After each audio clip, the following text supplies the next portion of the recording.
Salut tout le monde et bienvenue dans cette explication détaillée. On a un objectif très précis en tête aujourd'hui. On va transformer cette session en un véritable guide de survie pour le prochain examen sur la cotation en dessin technique. L'idée, c'est de décortiquer toutes ces règles pour que l'examen devienne un vrai jeu d'enfant, sans s'enfarger dans les détails superflus. C'est le temps de sortir les crayons, parce que ce qu'on va voir aujourd'hui, c'est littéralement la fondation de tout ce qui se fabrique autour de nous.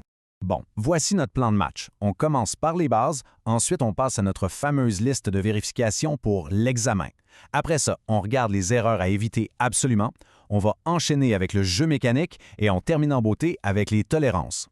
Alors plongeons tout de suite dans la première partie, les bases de la cotation. Concrètement, qu'est-ce que c'est? Eh bien, c'est l'indication des dimensions réelles et de la position des différents éléments d'un objet sur un plan. Le truc crucial à retenir, c'est que ces chiffres-là représentent la vraie taille de l'objet dans le monde réel. Qu'on ait zoomé pour montrer un tout petit rouage ou dézoomé pour faire entrer un gros meuble sur la page, la cote nous dit exactement quelle sera la taille de la pièce une fois rendue dans l'atelier de fabrication. Et voilà déjà notre premier truc infaillible pour l'examen. Par convention, absolument tous les chiffres qu'on voit sur un plan, ce sont des millimètres. Pas besoin de s'acharner à écrire MM après chaque chiffre. À moins qu'il n'y ait une grosse note qui dise très clairement le contraire, on part toujours du principe que c'est en millimètres, c'est la règle d'or universelle. On passe maintenant au cœur du sujet, notre liste de vérification pour l'examen. Bon, c'est ici qu'on voit vraiment la logique derrière un plan bien fait. Règle numéro 1. On laisse toujours au moins 10 mm d'espace entre la ligne de cote et l'objet. Règle numéro 2, super importante. Les lignes de code vont toujours, mais vraiment toujours, à l'extérieur de l'objet. On ne dessine jamais par-dessus la pièce.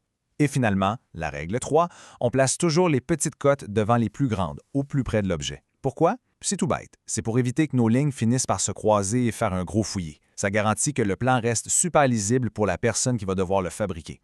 On continue notre petite liste d'épicerie avec des règles de formatage très précises. Les lignes d'attache, celles qui partent de la pièce, doivent commencer à 2 mm de l'objet et dépasser la pointe de la flèche de 2 mm exactement. C'est purement une question de clarté visuelle. Ensuite, pour tout ce qui est courbé, on mémorise ça. Un grand R pour le rayon et le symbole du cercle barré ou les lettres d'IA pour un diamètre. Ah, et si on utilise des lignes de renvoi pour pointer vers une information sur un cercle, c'est toujours tracé avec un angle de 45 degrés en pointant directement vers le centre de ce cercle. Ce sont des points faciles à gagner à l'examen, garantis. Maintenant, sortons le stylo rouge. Section 3, les erreurs à éviter absolument. Mettons les choses au clair en comparant un dessin super propre et un dessin brouillon. L'erreur fatale par excellence, c'est de laisser les lignes de cote se croiser. C'est un gros nom en dessin technique. C'est une erreur majeure qui fait perdre des points instantanément sur une copie. C'est d'ailleurs en plein pour ça qu'on met toujours les petites cotes près de l'objet et les grandes plus loin, comme on vient tout juste d'en jaser. Un autre piège classique, c'est la surcotation. On ne cote que ce qui est visible. Les lignes cachées, on oublie ça. Et surtout, on n'inscrit jamais une cote qui pourrait être facilement calculée avec une petite addition ou soustraction mentale en regardant les autres chiffres. Pourquoi? Tout simplement parce que ça alourdit la page pour rien. Le secret d'un bon plan, c'est de garder ça bien aéré et facile à lire. Allez, on change de vitesse. Section 4, le jeu mécanique, un concept absolument crucial. C'est ici qu'entre en scène la cotation fonctionnelle. Ça, ce sont les dimensions qui assurent le bon fonctionnement d'un objet. C'est le moment où le concepteur doit s'imaginer comment les pièces vont réagir une fois assemblées dans le vrai monde. On ne parle plus juste de dessiner de la géométrie, on parle de créer du mouvement. Alors, petite question de réflexion. Pourquoi est-ce qu'on laisserait volontairement un petit espace vide entre les dimensions d'un tiroir et celle de la glissière du meuble qui va le recevoir?